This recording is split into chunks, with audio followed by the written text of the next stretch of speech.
So learning it, do you think it was an easier transition because you were in home? Absolutely, 100%. The conversation's not any different, Mark. Um, you have to have the experience to be on your P's and Q's, right? Because when you mess up in a home, right, it's the same thing as the internet these days, right? You got keyboard warriors, right? The same thing applies to the phones, right? There's gonna be those people who pick you apart. Thank you for joining us on our Family First Life Tri-State Serve the People podcast. We appreciate you tuning in, spending your time to develop and grow with us. Follow us, please, on all our social media platforms at Family First Life Tri-State or FFL Tri-State. We love you. Keep listening, and I hope this information is serving you across the country. All right, everybody, thank you for jumping on with us for our Tri-State Trends podcast. I got my man Antonio Valencia cold crushing it out of a small town, a northwest corner of Indiana, close to Munster, which I never would have heard of, Antonio, if it wasn't for FFL 320. It's an honor to have you on, but, you're out there helping families every single week, every single month, knocking down, somewhere between 30 and 40 families a month, and now looking to build a team. Before we get into any of that, how's it going, my man? How you doing, bro? Doing great, Mark. To be honest with you, I'm tired. I'm real tired, but if you're not tired, you're not working. I love it. So it's a good thing. No, I've definitely had my fair share of those days, and I totally get that, but you're right. When you're doing our kind of work, I love the way Joe Basso put it. He goes, this is much more of an investment of time than money, a lot of people look at it as a money investment, but at the time you need to invest, and it's a lot of emotional time. So it's an investment, but it pays off quickly if you stay in it. Make sense? Absolutely. Time buys time. And you're living proof of that, man. How long have you been with us? Tomorrow's going to be 8 months full time since I quit my job. I was a commercial property manager before doing this, so completely out of left field. Know nothing about insurance. No doubt, I love it. That's crazy, man. I mean, we literally, hire from all walks of life. Were you doing any form of sales prior? No, nothing. I wasn't even dealing with people on a daily basis, Mark.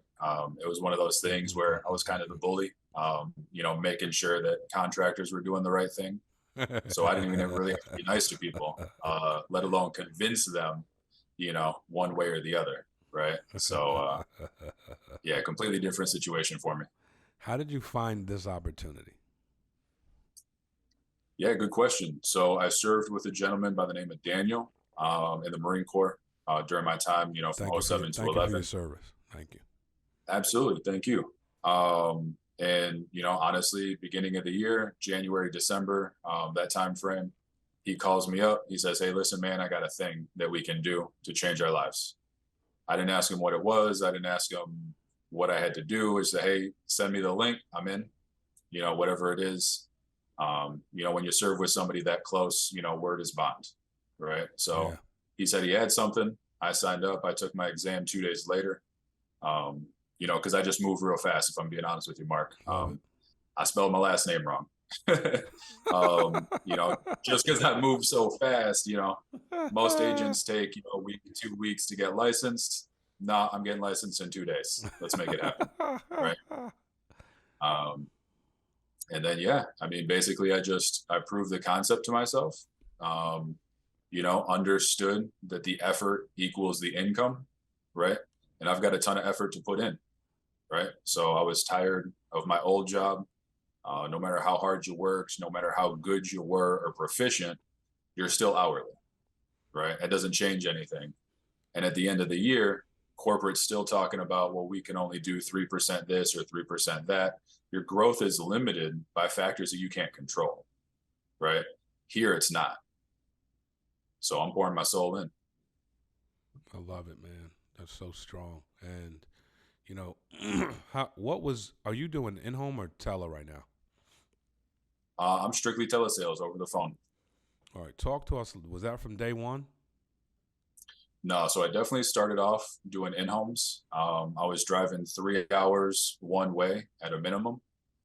In the morning, driving down to Indianapolis, running appointments, driving 3 hours home that night, so I could be with my wife, getting up, doing it again. Every once in a while, I would do a 4 hour trip one way to Detroit, spend a weekend, and then drive home from that.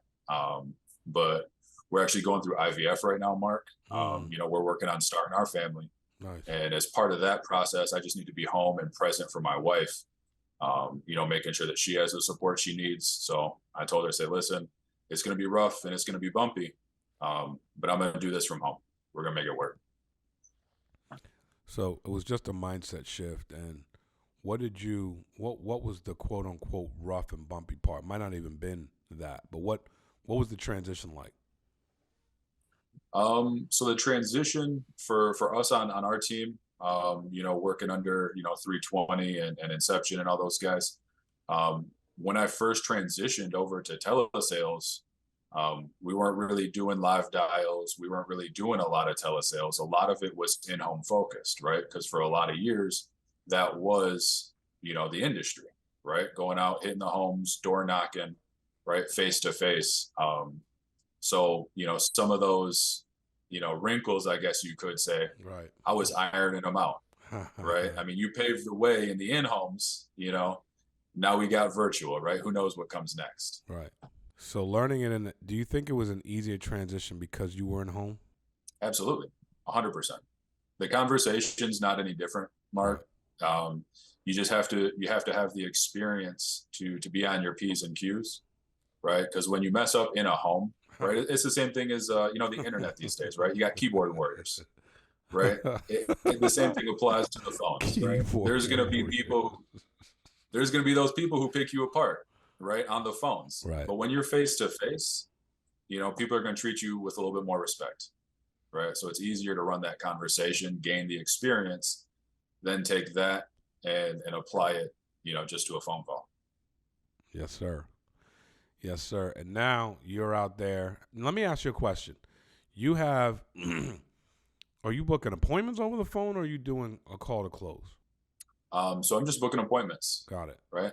Every day is a dial day for me. Right. So I woke up, a lot of people said, hey, listen, it's Thursday, it's dial day. Mm-hmm. I've already got 7 appointments on the books for today. Right. Because I'm virtual. So every day is a dial day. Every day is a run day. It's honestly, virtual is ruthless, Mark, because if somebody no-shows me, I'm setting 2, 3, 4 more appointments. There's no drive breaks. There's no none of that kind of stuff. Right. You just have the ability to work. Right. That's what I love about it. So what is your ratio for appointments set to shows? Let's start there. So right now, I'm at about 50%. Okay. Right. So I'm trying to book as close to 60 a week as I can get. Right. You book 60, you sit 30. I've got you sit 30. Let's go. Let's say you help half of them. Right. You're doing good. So 50-50. 50 on the show, 50 on the close. So that's kind of where you want to be. How many? Right. It's the same ratios if you're running in homes. You're stacking the deck in your favor. Yes, sir. Right. I don't have to be the best if I run the most. Facts. How many days a week are you on the phones? Are you presenting? 6 days a week I'm presenting. 10 appointments a day. Yeah, I try to hit 10. So I start at 7 a.m. The first hour of my day is always dials because I predominantly dial the East Coast. Yeah. Right. So I call it the golden hour between 8 a.m. and 9 a.m. People are getting up, getting ready for work. So I'm always dialing at that point, making sure I've got some appointments for the next day. And then I'm trying to set, typically 12 appointments per day. 12. So essentially 72 appointments. That's a lot of torque. You're not really setting 72 appointments, but as close to it as you can. Is that what I'm hearing? Absolutely. Absolutely. My mornings don't fill up quite as quick, Okay. right? I think a lot of people, they're going to work, they're getting ready, that kind of stuff. Okay. So you're So I dialing in the tend to have morning every morning for the day of or for the next day? day of and next day. So Every it's morning. next 24 hours. Yep. Give me that dial schedule from what to what? So from 8 a.m. local to 9 a.m. local, right? That's my golden hour. There's never going to be an appointment there because that's the best time to catch people. Got it. Right. Now for me, that's 7 a.m. right? Because I live in Central Time. Got it. Makes sense? Okay, got it. Then you set an appointment. The appointment doesn't show up. Hey, no big deal. I'm not going to waste this time, right? I'm going to take that time. I'm going to go set, 3, 4 more appointments, right? So by the time you get through a day, let's say half of those appointments didn't show, right? You had 6 hours of additional dial time. I mean, if you didn't set some more appointments, I would kind of ask what you're doing. Okay, got it. So, and how much are you typically spending on leads a week to put that to do that many appointments? I'd say between 2 and 3. It's I've been shifting some of my lead strategy lately, trying to maximize my ROI. Make sure I'm getting the most bang for my buck. But keeping it between 2 and 3 a week is keeping me healthy and moving forward for sure. Got it. Okay. What type of leads typically are you running? So right now I'm running all BPL call-in leads through the CRM. Okay. Right. So just running those. They're averaging, when they come in, about 25 a piece, depending on, how many golds, how many silvers I get. Just making sure I can take those every day, push them forward, call and book them out. Right. The fresher they are, the fresher it is for the client. Right. So they're going to remember doing that yesterday. It's a little bit easier to book, kind of make some of the dialing a little bit easier as well. Got it. Dude, man, I mean, sounds like your system is well oiled. You're starting to recruit some. Talk to us a little about what you got going on that side. So the recruiting, I have one recruiter, right, that we hired, and then my wife, she's gracious enough to help recruiting, so it doubles our efforts there. We've got a couple of different strategies that we're going through. We've gotten people off of Wise Hire, some Cooper leads, Facebook. We've got a new hire off of Instagram at this point. Just really trying to be out there in every avenue, especially on the social media side. To be honest, Mark, it's just about helping people. Right. It seems like there's a foundational lack of support in the industry overall because of the hierarchy and the way that you can run the business should you choose. Right. So I find a lot of agents on social media who are just looking for a mentor, looking for somebody to help them out, looking for a community. When you show up and provide that, I mean, they'll drop, percentage on comp to go and be a part of a community that actually supports them. No doubt. And you're realizing that now. Absolutely. What efforts do you think from now to convention you're going to put while selling in the building? That's a good question. So part of my build strategy is honestly just maximizing on exactly what I just told you. So in addition to my run days, I do 5 hours of live training every Sunday for new agents.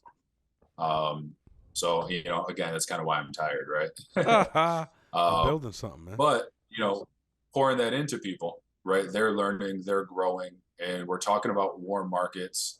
We're talking about, how overrides work, how all of that kind of stuff works, and just the ability for convention to really catapult you to the next level, right?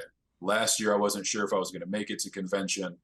I decided pretty much last minute, hey, I'm going to make it there, come, hell or high water, right? I don't know if I can say that on here. But, that's what I did. And it just gives you so much inspiration and such a big boost to know that there's so many other people out there who have similar stories, who are killing it, And if I can get other people, right, if I can get some new hires to bring 1 or 2 friends, even if they just want to go listen to A-Rod, right? Or Damon John, or, Jocko, right? Even if they're coming just for that, I mean, the atmosphere is electric. Let's be honest about that, right? It's like, That's pumping house music every morning before the presentation starts. You can't help but get pumped up. No doubt. Yeah, man, very strong. So yeah, we're just stuff. trying to get as many people on there. Yeah, that's the method. Get everyone to convention and let convention do its job. Which is get people excited, fired up, and driven to accomplish goals. So, listen, man, I appreciate you jumping on with us. Thank you for all you're doing out there, helping families and supporting your family. It's always a blessing to see, and it's an honor to get you on here and see what you're doing, crushing it with the work ethic and the tenacity and the desire to see people win. So thank you for Tri-State Trending with your boy. Absolutely. Thanks for having me, Mark. I appreciate the opportunity to be here. Antonio Valencia, my man. God bless you, brother. Let's keep making it happen. And keep listening, guys. Appreciate you. Thank you.